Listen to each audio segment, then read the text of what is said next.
Muito bem, abram novamente as suas Bíblias em Mateus capítulo 28. Nós começamos essa mensagem pela manhã.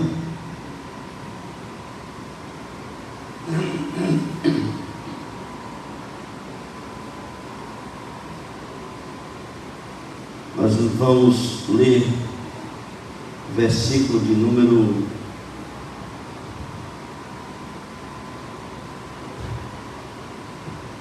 18 até o versículo número 20, Mateus 28, 18 a 20.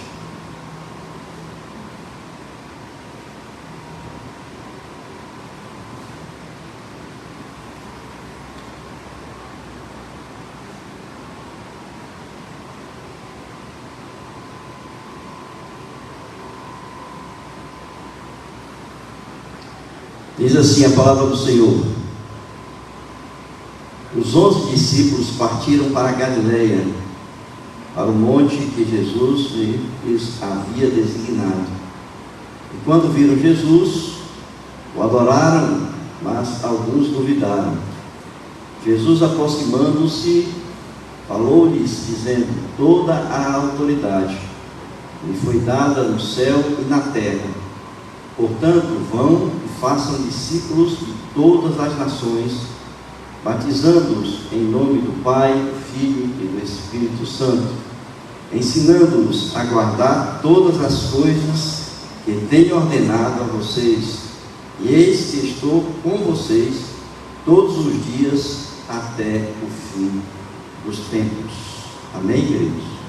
Muito bem, nós iniciamos pela manhã falando sobre o momento atual em que as igrejas estão vivendo, sobre essa questão do crescimento da igreja. E nós falamos da ansiedade das igrejas em procurar fazer com que as suas igrejas cresçam. E para que isso aconteça, muitas igrejas têm buscado imitar modelos de outras igrejas que apresentam um crescimento numérico muito grande. Dentro do meio batista, por exemplo, a gente tem a igreja com propósito, Rick Warren. Nós temos a igreja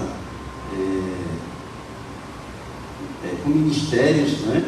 E nós temos vários modelos de igreja que hoje existem por aí, vários livros escritos sobre esses modelos. Nós, os batistas aqui no Brasil, eu falei pela manhã, nós estamos vivenciando um princípio, né, de um modelo da Junta de Missões Nacionais, que é chamado da Igreja Multiplicadora, porque eles enfatizam que não é um modelo, enfatizam isso.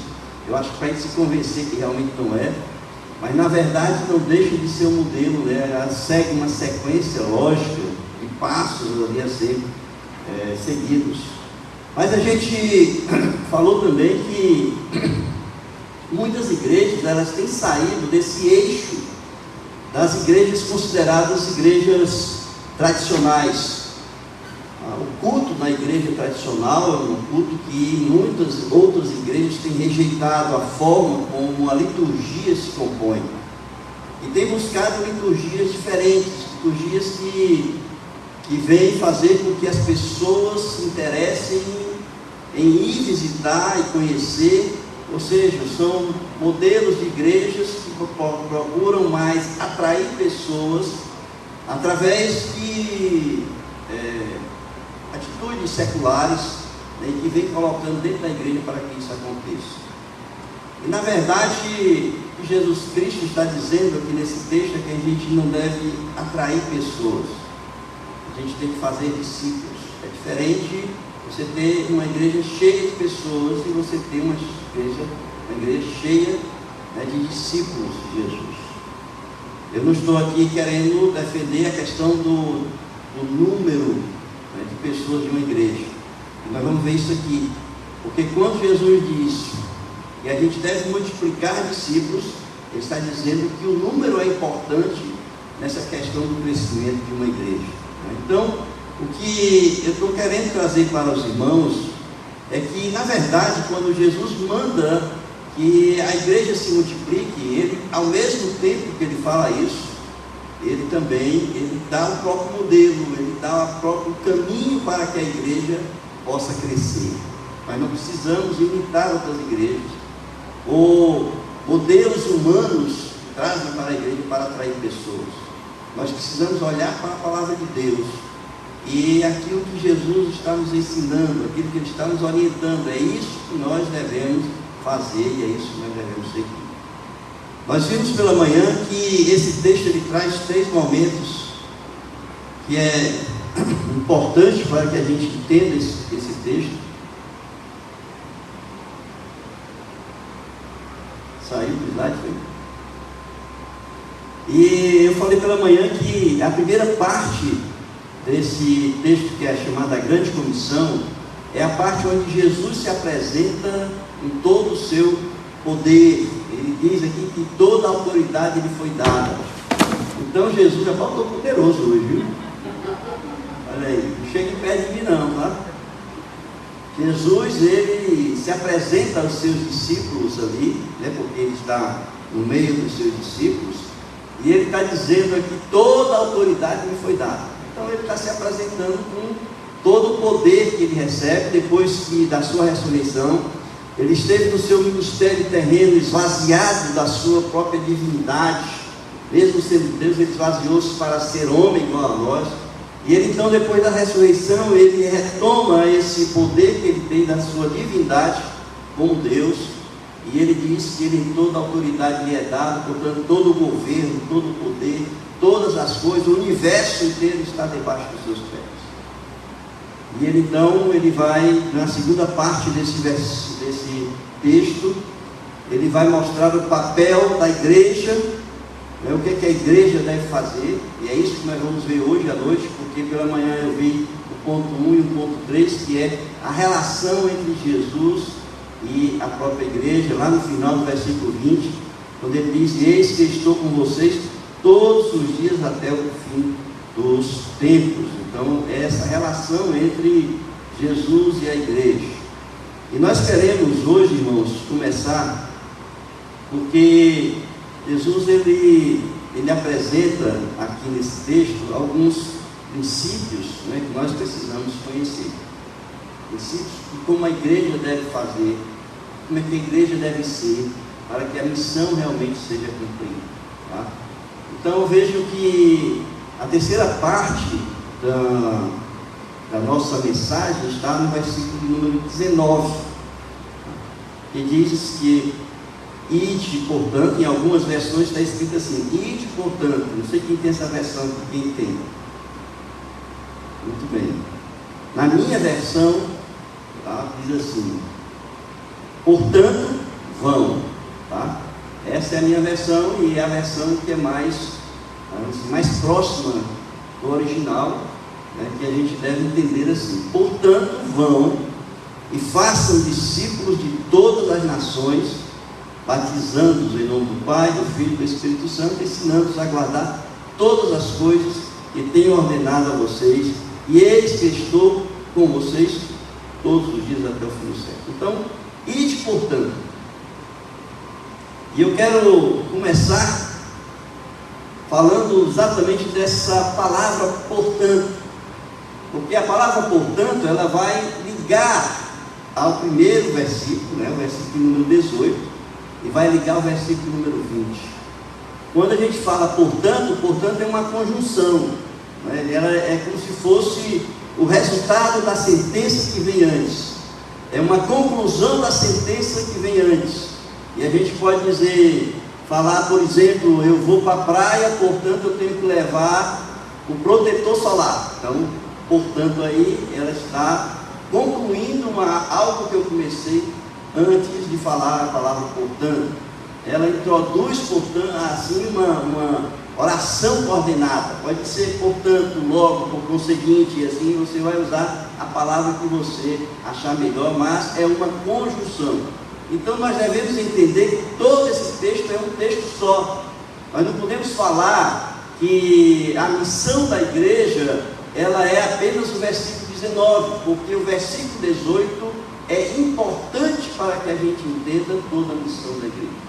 O que Jesus está dizendo é o seguinte: toda a autoridade me foi dada, vocês igrejas podem ir, porque agora eu tenho todo o poder, todo o governo sobre todas as coisas. Então vocês vão e façam discípulos. Então vejam aí que há essa importância. Quando a gente olha para o contexto do texto, a gente percebe que a gente não pode simplesmente tirar do contexto e falar: ide, portanto, e fazer discípulos de todas as nações, etc. Tá? Assim nós estamos intimamente ligados à igreja, ao poder de Jesus e à relação que nós devemos ter com a própria pessoa, né, de Jesus Cristo. A segunda coisa que a gente vem para falar nesse texto é que Jesus diz assim: portanto, ide, ou portanto, vão. Esse verbo, ele está na segunda pessoa do plural, é um imperativo. Jesus está dizendo vão, né? Então, é um modo imperativo, mas é um modo imperativo que está associado a um gerúndio. É como se fosse uma ação contínua. É como se ele dissesse assim: vão indo, vão fazendo. Então esse termo aqui, essa ação que Jesus está dizendo aqui, para que os discípulos façam, é uma ação continuada. É um imperativo, está no plural, mas é um imperativo somado a um gerúndio. Então, vão indo, vão fazendo. Então, você está a caminho, está se movimentando. É um trabalho, né, que você precisa fazer, vai fazendo. É isso que Jesus está dizendo aqui para os seus discípulos. Vão indo, né? E essa então, irmãos, é a perspectiva que a gente tem que olhar para a grande comissão. É a perspectiva de algo que está em movimento. Não é algo que está estagnado, que está parado, não é algo reflexivo, não é algo, mas Jesus está dizendo assim: vocês têm que se mover, vocês têm que fazer alguma coisa, vocês têm que sair e fazer aquilo que eu estou mandando vocês fazerem. Tá? A terceira coisa que a gente precisa entender nesse texto aqui é que a perspectiva que Jesus está colocando diante de nós, do fazer discípulo, da grande comissão da igreja, é uma perspectiva numérica e geográfica. Quando ele fala assim, fazer discípulos no plural, ele está colocando a coisa no plural, ele está pensando em números. Mas quando ele diz assim, fazer discípulos de todas as nações, ele está dando aí uma perspectiva geográfica. Então, quando a gente pensa em crescer como igreja, a gente tem que pensar numericamente. O crescer como igreja é quantidade de pessoas. E essa quantidade de pessoas, ela não se resume apenas ao local onde a igreja se encontra, mas são todas as nações. A perspectiva do crescimento, a gente não pode olhar isso que a gente vai, por exemplo, hoje nós estamos fazendo a abertura de missões mundiais, e muitas pessoas podem perguntar o que é que a gente tem a ver com a África, o que é que a gente tem a ver com essas regiões todas aí. Mas Jesus disse que a nossa missão, ela não se resume apenas no local onde nós estamos, mas ela é para todas as nações. Nós temos que crescer tanto em espaço geográfico, como em número de pessoas, né? Então nós não podemos esquecer isso aí. E esse termo discípulo, quando ele fala fazer discípulos, tá? É um termo que fala do nível de maturidade cristã, do crescimento. As pessoas que eu vou fazer, Jesus está mandando que eu faça, a igreja fazer, são pessoas que estejam ali no nível de maturidade que possam ser considerados discípulos. O discípulo não é apenas o seguidor de Jesus. Nós vamos ver no livro de Atos, por exemplo, que ele é muito usado nesse sentido de seguidor de Jesus.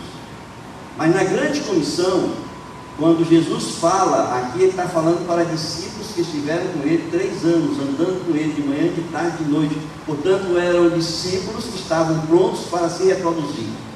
A gente pode dizer assim, era um fruto que estava maduro, era uma árvore cujo fruto amadureceu, e agora poderia ser frutificado, esse fruto poderia gerar outras árvores, né, outros frutos. Tá certo? Então é nesse sentido que Jesus está falando. eu vou multiplicar a igreja pelo número de pessoas, mas número de pessoas que eu posso olhar para cada uma dessas pessoas e eu posso enxergar Cristo nessas pessoas. Fazer discípulos fazendo discípulos. Eu falei de manhã que a nossa vocação é santidade, porque Deus nos criou santo. Então a nossa vocação é santidade. Mas ele disse assim: crescei, multiplicai e ocupai toda a terra. Então nós temos também que nos multiplicar a santidade. E é nesse sentido que Jesus, portanto, está falando. E isso é muito importante, irmãos, que a igreja saiba. Porque a gente tem que entender que a gente não pode evoluir. Né? A gente tem percebido, por exemplo, que a Igreja Batista Elohim, ela tem involuído, não é evoluído. Né?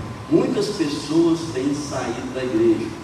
Isso é um sintoma de uma igreja doente, porque uma igreja sadia, ela tem que se reproduzir naturalmente. Imagine que Deus criou o homem e a mulher e disse assim: agora sejam fecundos, multiplicai e enchei a terra. Mas ele disse para pessoas sadias, não é isso? Então a igreja precisa ser sadia para que ela se multiplique. Quando a igreja começa a evoluir, existe alguma dificuldade espiritual nessa igreja. Nós precisamos orar para que Deus possa revelar onde é que está o problema espiritual. E é importante então que a gente entenda que esse crescimento, além de ser natural, é um crescimento que se multiplica. Abra, por exemplo, a Bíblia de vocês em Atos capítulo 1, versículo 15. Abra aí no livro de Atos, né? Vamos ver alguns textos do livro de Atos. Em Atos capítulo 1, versículo 15, diz assim: naqueles dias, Pedro se levantou no meio dos irmãos, que formavam um grupo de mais ou menos 120 pessoas. A igreja, ela, quando foi organizada, ela começou com quantas pessoas? 120. É interessante, irmãos, que o escritor do livro de Atos, né, ele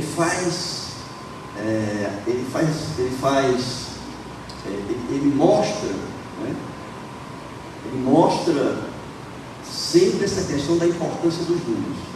Então veja, a igreja começou com quantas pessoas? 120.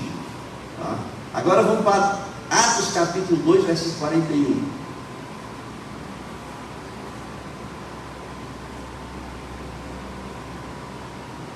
O que é que diz aí? Então os que aceitaram a palavra de Pedro foram batizados, havendo um acréscimo naquele dia de quase quantas pessoas? 3.000 pessoas. A igreja começa com 120 pessoas. No primeiro discurso de Pedro, passa para quanto? 3.000 pessoas. Se a gente for para Atos capítulo 4, veja aí.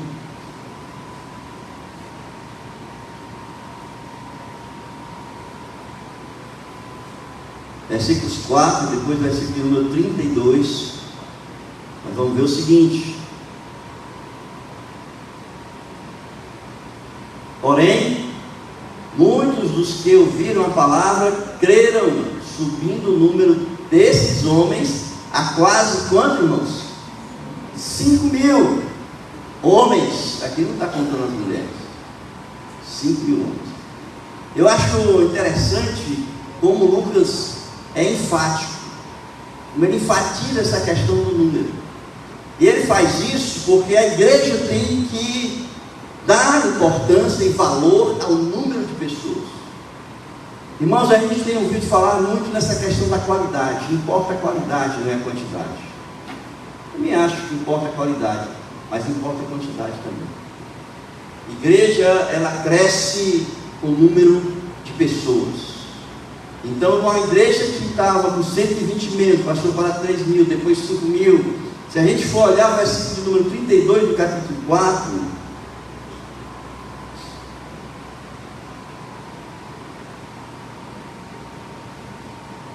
o que está escrito aí?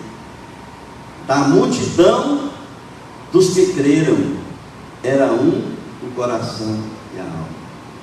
A quantidade passou para um número que ele não tinha mais como contar. De 120 para 3 mil, de 3 mil para 5 mil homens, e 5 mil para o quê? Uma multidão, irmãos. Lucas está dizendo que Jesus mandou fazer discípulos, e a gente tem que contar esses discípulos.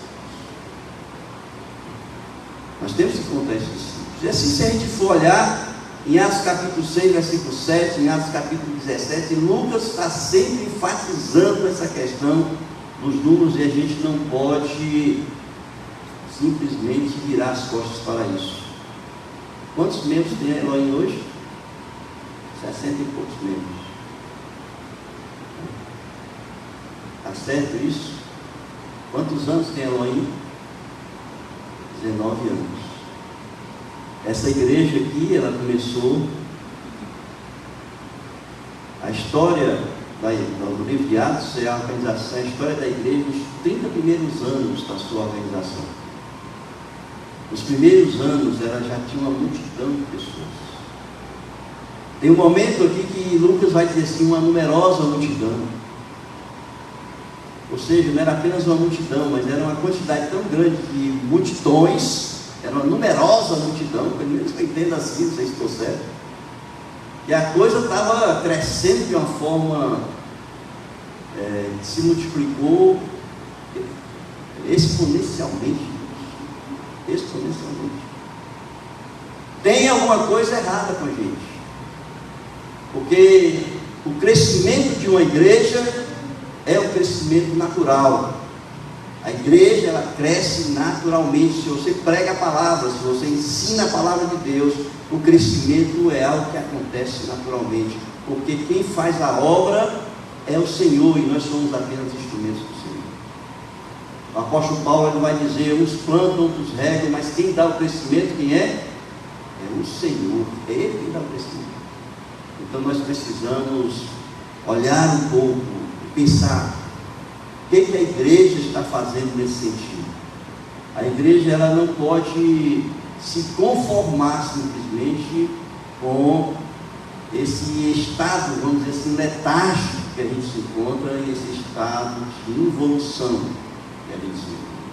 Não é normal, não é sadio, e nós precisamos tomar uma atitude em relação a isso. Que atitude nós devemos tomar?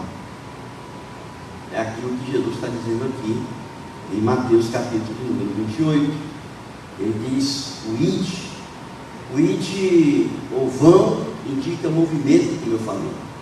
O movimento de quê, irmãos? O movimento de pregar a palavra, o movimento de sair para pregar a palavra, de ensinar a palavra, o movimento de sair para as regiões e locais onde existem pessoas que não conhecem ainda Cristo. E eu fico pensando às vezes que como é que a gente faz o nosso evangelismo? A gente sai na doida por aí, né? Escolhe uma rua, vai lá, né? E naquela rua a gente começa a distribuir folhetos e a falar um pouco do evangelho, não é isso? E, meus irmãos, quando Jesus está dizendo assim, ele não está dizendo para você sair sem direção, não. Quando ele está dizendo para você sair, ele não está dizendo para você sair na doida. Você pensa assim, hoje eu vou na rua, qual é essa rua próxima aí que tem depois dessa aqui? Hein? Rafael Tobias. Aí você diz assim, não, hoje eu vou para a rua Rafael Tobias. Não é assim, irmãos. Paulo disse assim, eu vou pregar o evangelho na Ásia. Quando ele tentou sair para a Ásia, o que aconteceu? Ele diz assim, as portas se fecharam. A gente tem que ouvir a Deus. Quem orienta, quem dá o direcionamento da igreja é Cristo Jesus. E Ele que governa, Ele é o Senhor da igreja.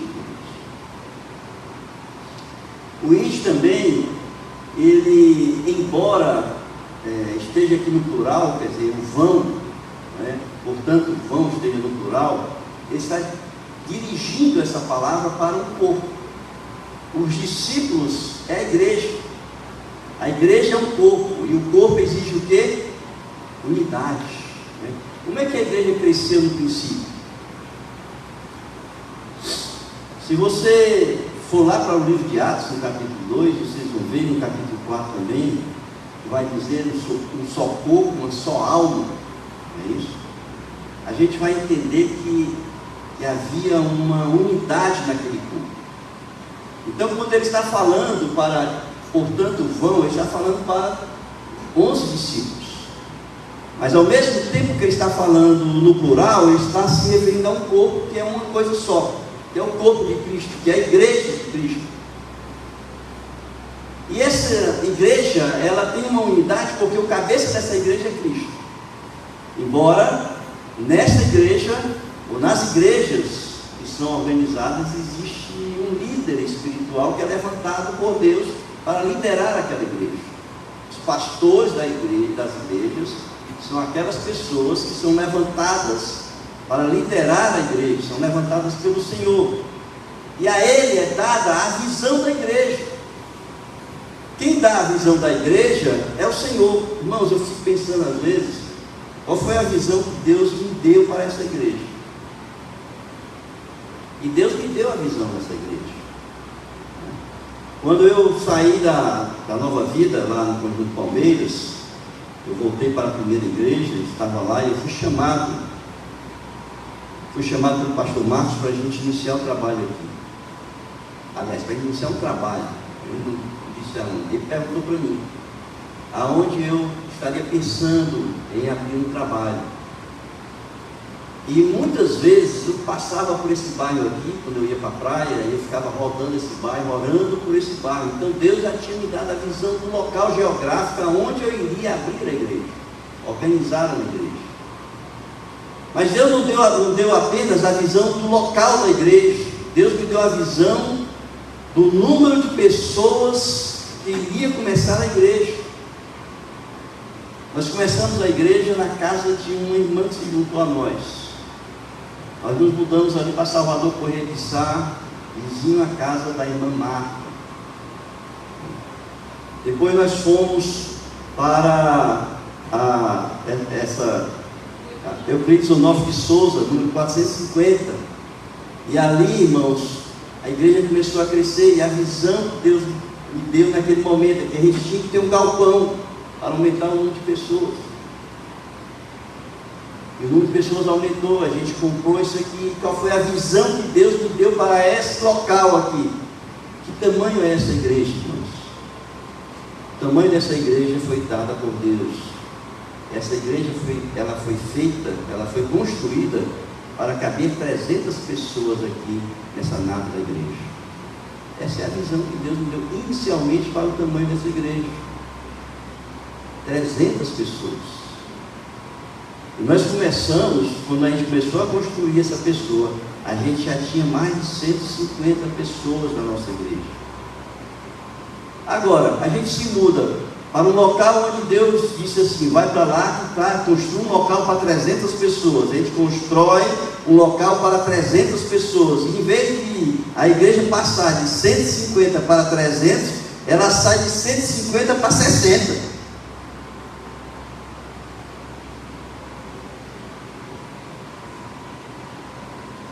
Tem alguma coisa errada nessa história.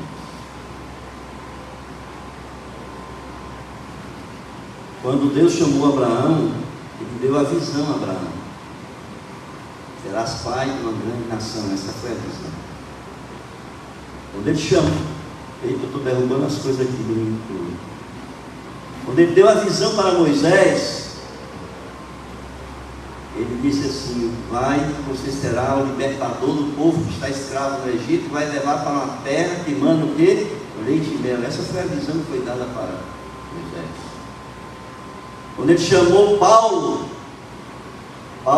Ele deu a visão, você vai para onde? Para os gentios. Irmãos, Deus é Ele quem dá a visão, Ele que dá o caminho, é Ele quem dá a direção, e nós precisamos seguir essa direção que é dada por Deus para nós. Vocês podem estar pensando assim, o pastor virou pentecostal, foi? Nada disso, irmãos. Isso é espiritual.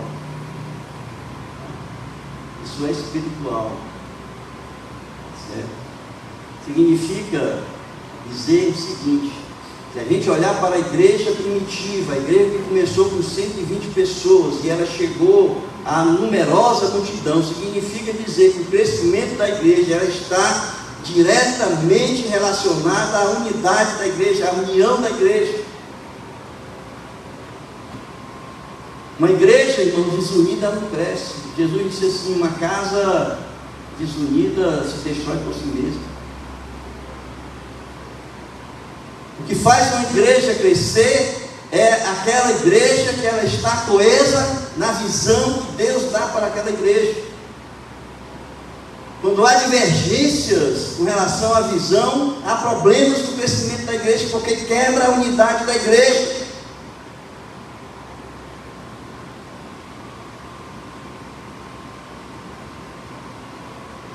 Não sei quem já fez estádio de futebol aqui.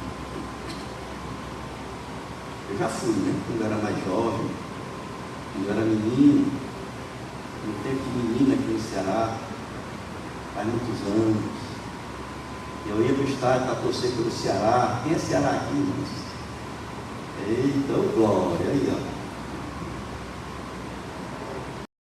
Treinado pelo seu treinador, pelo seu coach. E aí ele coloca o seu time no campo. Todo aquele time está concentrado na proposta de ataque e defesa lá que o treinador colocou. A visão que o treinador passou para aquele time. Mas quando o time está no campo, tem um bocado de treinador pertinho. Aquele peru que fica do lado. E dizendo: joga a bola para fulano. Joga a bola para ciclano. Tudo treinador. Distorcendo aí, quebrando a unidade daquele time, porque de repente aquele treinador escuta a zoada do cara daquele, quando ele diz assim: joga a bola para fulano, ele joga, aí vem o outro, pega a bola e faz o gol. Eu acompanho meu neto aqui, ele treina aqui na escolinha do São Paulo, fica ali quase em frente o Corre Batista aqui da Cerco. Aí eu fico lá dentro, porque o treinador está lá treinando os meninos. E lá ficam os pais tudo ali. Cada pai é um treinador. Porque eles ficam gritando, os filhos: fulano, chuta a bola, não sei o quê.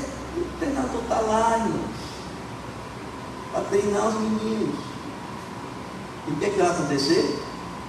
Está quebrando a concentração, a unidade daquele time.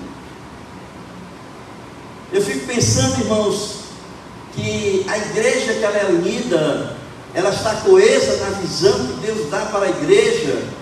Ela não tem aquela história de dizer assim, né, nós temos um time aqui, 60 pessoas, elas são os membros da nossa igreja.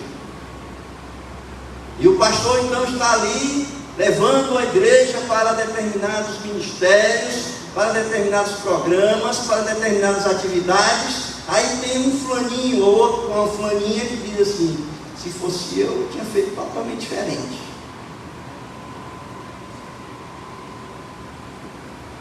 Isso está tudo errado. Não é assim que se faz.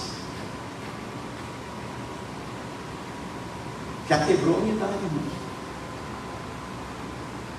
Não há coesão nesse time. Não há mais unidade nesse time. Por quê?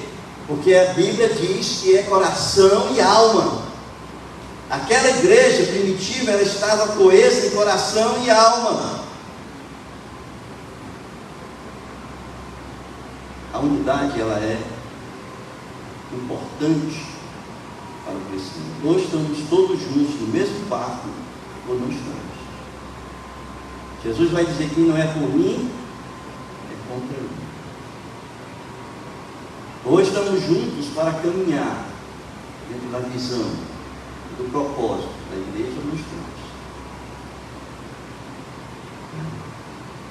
Esse ide e vão está falando para a igreja, que é uma unidade, que é um corpo, cada um no seu lugar, cada uma nas suas responsabilidades, mas é um corpo, é uma unidade, devem caminhar juntos, com o mesmo propósito, com o mesmo objetivo. Atos 4:32 nós lemos: da multidão dos que creram, era um coração e a alma daquela igreja.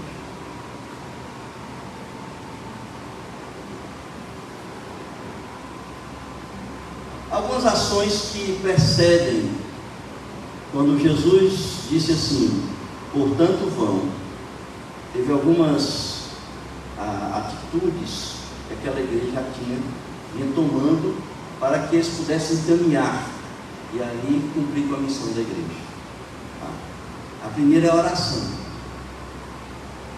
A gente percebe que aqui, antes eles receberem, quando eles receberam aqui essa comissão,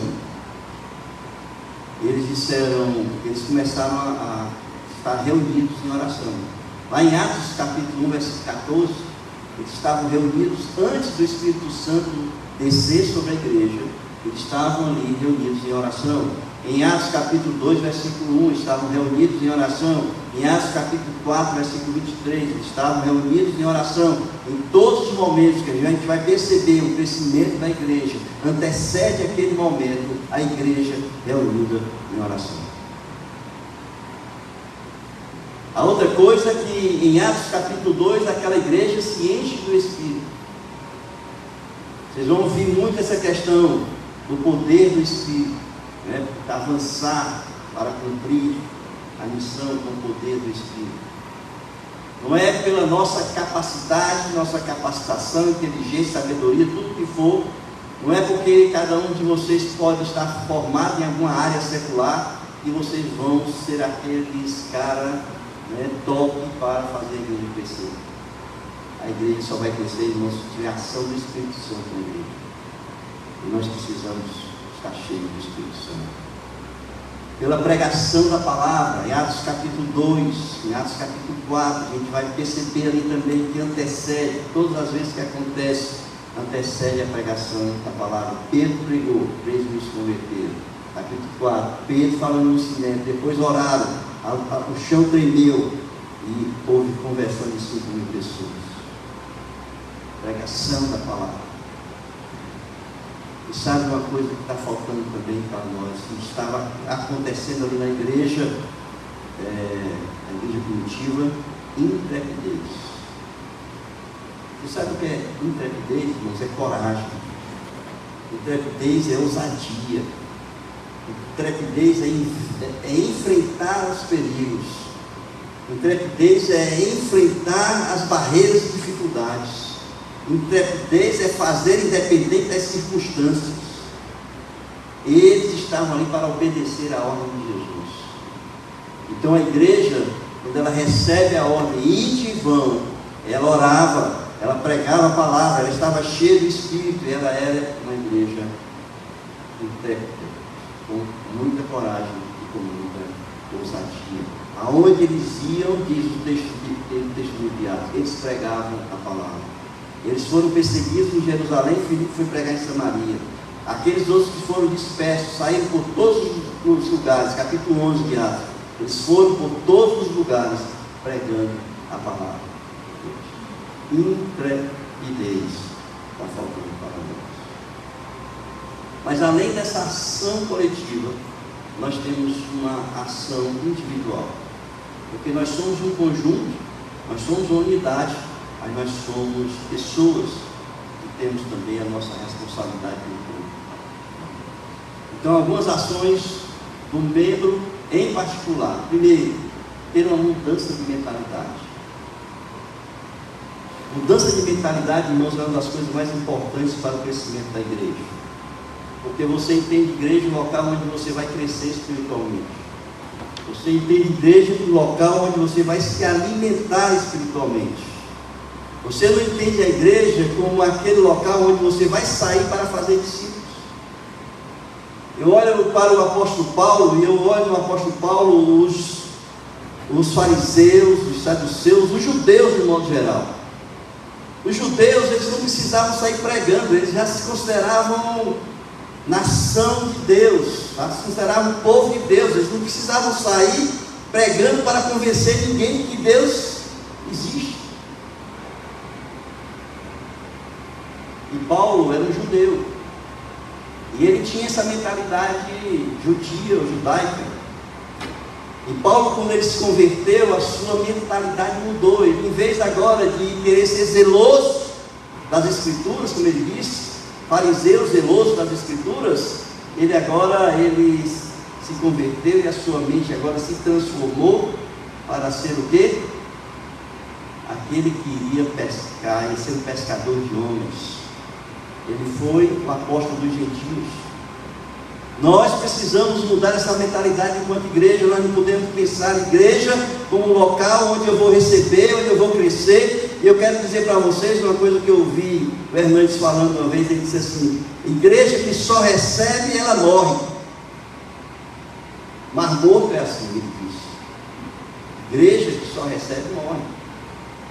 Nós precisamos, irmãos, mudar a mentalidade de igreja. Igreja não é apenas o local onde se recebe, mas é o local onde se dá, o local onde se vai sair para pregar a palavra, ensinar a palavra às pessoas. Então a primeira coisa que você precisa fazer é mudar a sua forma de pensar. Depois, você precisa se comprometer com a visão, se esforçando a manter a unidade da igreja. Depois, você precisa fazer, sabe o quê? Estabelecer metas.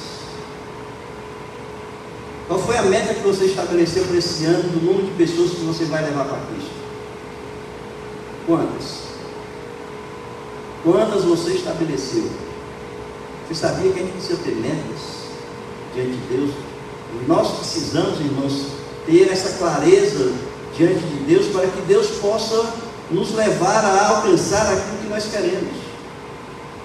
Ah, pastor, mas é o Espírito Santo quem converte. É mesmo, é ele que converte, mas se você não fizer nada, você não vai alcançar não, porque Paulo vai dizer assim: uns plantam e outros regam, quem dá o crescimento é Deus. Ou seja, tem alguém que tem que plantar, tem alguém que tem que regar, para que Deus possa dar o crescimento. Quantas pessoas você colocou no seu coração de levar para Cristo esse ano de 2024? Quantas? Eu estava vendo uma palestra do Paul Yang-Shu. A maior igreja do mundo é a igreja da Coreia. Mais de 150 mil membros. Ele disse que quando ele começou a igreja, ele passou 6 meses na igreja pregando, ensinando, não teve uma conversão. Aí ele aprendeu com Deus que ele estava precisando para o seu ministério de uma bicicleta, de uma mesa, e ele começou a pedir: Senhor, me dá uma bicicleta, Senhor, me dá uma mesa. E aí ele não recebia, mas Senhor, eu estou pedindo, o Senhor não me dá, e ele não recebia. E ele disse assim: Deus, quando a gente pedir para Deus, a gente tem que ser mais claro. Eu preciso ser mais claro com o Senhor. Que tipo de bicicleta eu quero? Uma bicicleta com marcha, uma bicicleta americana? Ele disse assim: eu quero uma bicicleta, Senhor, importada dos Estados Unidos, aquela com marcha. Eu quero uma mesa assim, assim, assim. E ele disse assim: quando eu acabei minha oração, que eu cheguei na igreja, lá estava uma pessoa me dando uma bicicleta e uma mesa. Aí ele entendeu, ele olhou para a igreja e disse assim: eu estou há 6 meses pedindo ao Senhor, o Senhor me dá vidas, o Senhor me dá almas para essa igreja. E ele entendeu. E ele disse assim: qual foi a visão que Deus me deu para o tamanho da igreja? Ele disse assim: a minha igreja cabe 150 pessoas. Ele disse assim: então eu vou começar a orar por 150 pessoas para essa igreja. E ele começou a orar 150 pessoas. Ele disse que pegava e escrevia 150, pá, pregava na parede. E ele, para onde ele passava, ele olhava 150. Ia no banheiro, estava lá o papelzão pregado, 150. Irmãos, ele começou a orar. 6 meses depois, sabe quantas pessoas tinham na igreja? 150. 150 pessoas. Aí ele disse: agora está no tempo de aumentar. Vou orar por 300, vou dobrar. Ele começou a orar por 300. Depois chegou aos 300, aí foi hoje uma igreja com mais de 150 mil. E nessa palestra que eu li, eu não sei nem se ele está vivo, tá?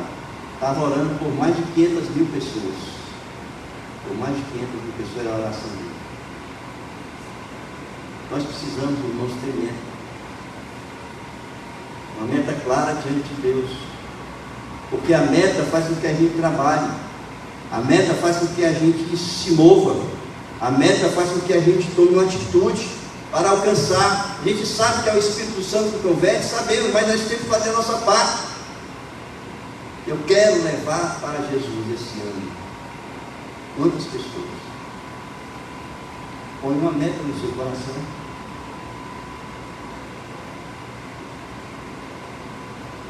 Estou terminando, tá, irmão? Sei que tem muita gente olhando no relógio, mas hoje foi bom demais.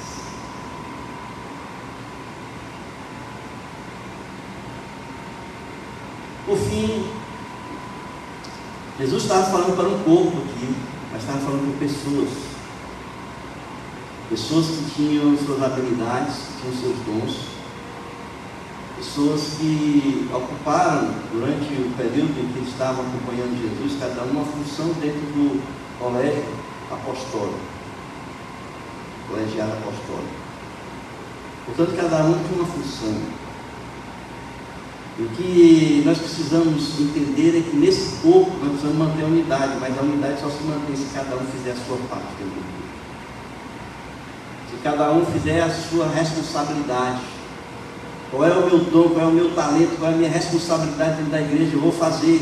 Por isso é que Paulo vai dizer, nós somos um corpo. Nesse corpo tem vários órgãos, e cada órgão trabalha ligado um ao outro. É interdependente, por isso que a unidade existe, porque nós dependemos um do outro. Nós precisamos, irmãos, estar no nosso lugar, fazendo a nossa responsabilidade, aquilo para o qual Deus nos chamou. Deus nos chamou você para qual lugar dentro da igreja da qual você faz parte.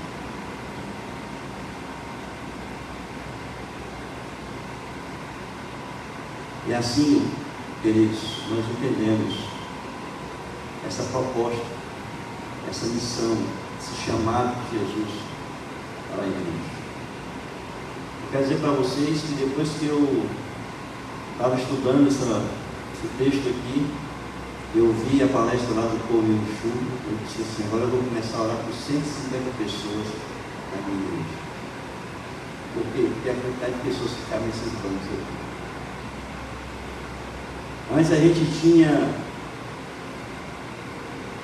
bancos aqui para colocar 300 pessoas dentro da igreja. E a igreja disse assim, pastor, tem que tirar os bancos. Em vez de dizer assim, pastor, nós vamos aumentar a igreja, vou botar mais bancos. A igreja disse assim, vamos tirar os bancos. E nós tiramos os bancos, tá? Vocês estão sentados. Eu não sei nem quantas pessoas tem aqui hoje, mas nós temos espaço para 150 pessoas. 33, a idade de Jesus.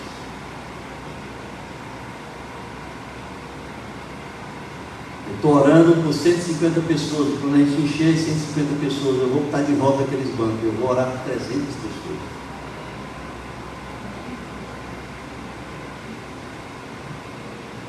Quando a gente alcançar as 300 pessoas, nós vamos derrubar esse templo aqui, a gente vai fazer um maior.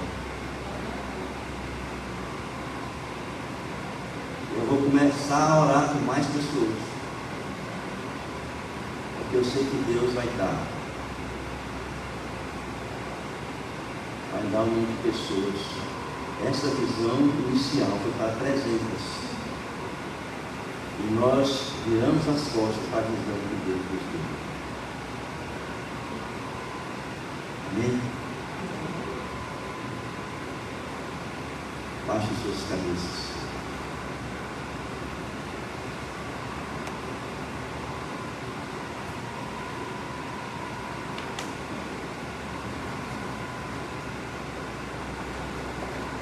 O que eu estou fazendo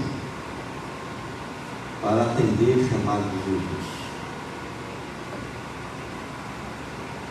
Ele disse, vão, porque eu tenho todo o poder na minha mão e vocês não estarão só, eu estarei com vocês todos os dias.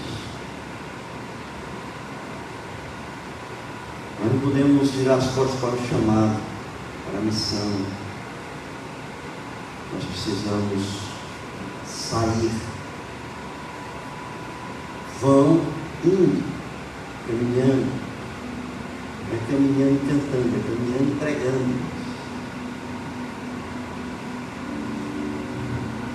Para que assim a igreja do Senhor Jesus, ela possa estar cheia de pessoas. Somos 60, vamos passar para 150. Somos 150, vamos passar para 300. E assim nós vamos caminhando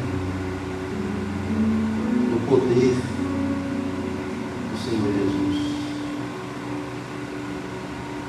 Amém?